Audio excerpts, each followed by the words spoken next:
Yeah, I wanted to go ahead and spotlight the Zamburak Camel Gun Corps of my 15mm Qajar Persian Army, and thought I'd go ahead and give you kind of a rundown of their capabilities, their history, and how I put them together. Okay, I'm going to go ahead and do a reshoot here real quick of my one of my favorite aspects of my Qajar Persian Army, which would be the huge Camel Gun Corps, the Zamburak Camel Gun Corps. And the Zamburak, which is the Persian for wasp, is the name of the camel artillery. That would be a generally a 1 or 2 pound shot gun mounted on the back of a camel.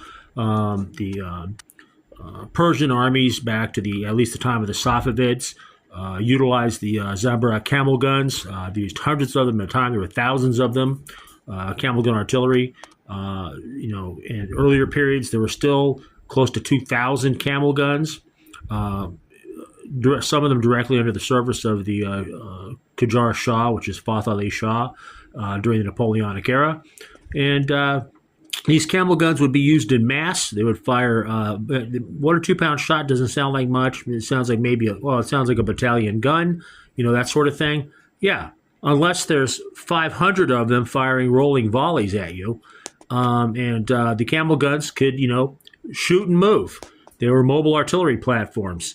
And they were very effective in their time. They started to decline after the post-Napoleonic period. They would slowly declined, but camel guns were also being utilized into the late 19th century.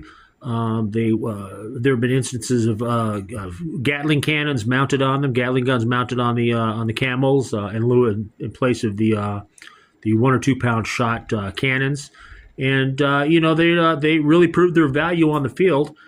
And it was pretty typical for the Qajar Persians to go ahead, and prior to them, the Zand and Ashrid and Safavid dynasties, to have rolling volleys of hundreds of camel guns.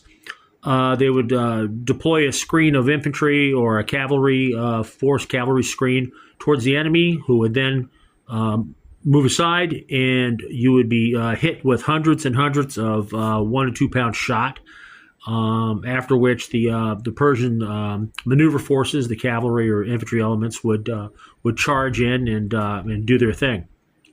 Just real quick, I've got them grouped in three groups here. I've got them set up for volley and bayonet rules. So each one of these camel guns is mounted one per stand and represents anywhere from a battery to a battalion of camel gun artillery, the Zamburak artillery. These mobile field platforms were deployed with infantry and cavalry forces. Again, some were directly under the authority of the Shah, and whose units were quartered in Tehran. However, there were units of Zamburak directly under the provincial governors as well, and the various khans and pashas of the various provinces. And the governors had hundreds of Zamburak guns each at their disposal, in addition to the main army. So they were quite a force on the field to be reckoned with. I've got three different elements. The first element in line here, these gentlemen here would be actually Mughal Indian castings from Essex. Purchased them from Wild Fabrum, the U.S. distributor for Essex here. Here, the mounted Mughal Indians are actually from Irregular Miniatures in the UK, and managed to go ahead and procure some of them. That line actually disappeared in end of March. The gentleman owner of Irregular Miniatures UK hit retirement, but he was kind enough to go ahead and sell me a few of his remaining pieces from his inventory, and I appreciated that. So these Mughal Indians can be used in my Mughal Indian army that I'm building. However, I'm also using them as the Zamburak Corps of Khorasan, which is eastern Iran and basically the Afghan type tribal areas, and they have kind of corresponding similar attire, uniforms. So they easily blend in to be used for my Qajar Persian army. my Safavid Persian army, or my soon-to-be painted and deployed Mughal Indian army. You got to love a miniature that you can multitask, man, and save you some money, and go ahead and use them for various armies. So that's the first group. The second group would be from Khorasan Miniatures. They are Safavid, basically Safavid era or Safavid Persian camel guns, Zamburak camel guns. And these guys were purchased exactly how they are, though they're generally 2 miniatures per camel gun. I only employ 1 miniature as per my volume bandit rules.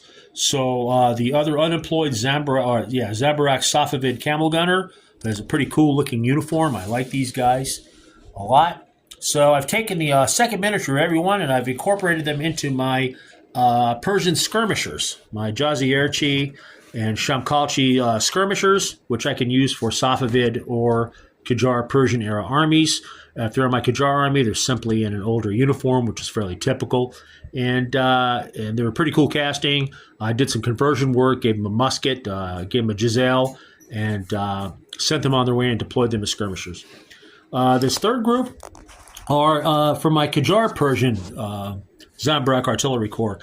These guys started out as basically the first dismounted ones started out as the Safavid miniatures from Khorasan. And I went ahead and did a little kit bashing and converting. I purchased some from Khorasan as well, who has an excellent Qajar Persian line. It's small, but it's highly detailed, and they're great castings. And so I make as much use of them as I can. And I had a thought, well, I need Qajar Persian artillery. I've got some Safavid I retained from my earlier games, but really wanted a lot of camel guns for the Qajar era. So I bought some extra artillery gunners from Qajar Artillery, Persian artillery gunners for the Napoleonic era from Khorasan. And I went ahead and bought some Safavid camel guns from Khorasan. And I put the two together, and I've got, voila, I have Qajar Persian camel gun corps. And they look perfectly fine to me. They're painted in the variety of uniforms that's fairly typical then of that time period. You've got some in the dark blue, showing some of the French influence from the French military missions. You've got another here in a sort of a buff, brownish or mustard yellow color that is more typical of the Qajar forces, Persian forces. And they basically, I think they look pretty good. I like them. I liked how they turned out. And pretty awesome. Now, who doesn't like camel guns, man? Who doesn't like hundreds of camel guns, firing freaking rolling volleys at the enemy? I love it. These three gentlemen here would be my mounted element of the Qajar Persian Camel Corps. And they are not Khorasan. These guys are from Irregular Miniatures. Again, that's from that batch that Mr. Ian over at Irregular Miniatures UK was kind enough to go ahead and sell me. After I first got wind of, I got wind that he had a line of Qajar Persians, and I was like, oh, wow, well, I need to go ahead and buy a whole bunch. Got in touch with them and found out just in time that they were closing the business down, but after I wept and pleaded a little bit, he went ahead and was kind enough to find whatever he could and get them over to me, and I appreciated that and wanted to incorporate them in the Army. I thought they painted up pretty well. Kind of an older model. Older casting really blends in good, though. I like it, and I was excited to get these. Hopefully, I can get some more from the gentleman that is picking up his line. I'll be giving him some more business. Probably have enough camel guns, but who cares, man? I want to have more. And so anyway, that pretty much sums up my my Persian Qajar Persian / Safavid Persian / Mughal Indian camel gun corps, all of which you might see on a battlefield near you. Thanks.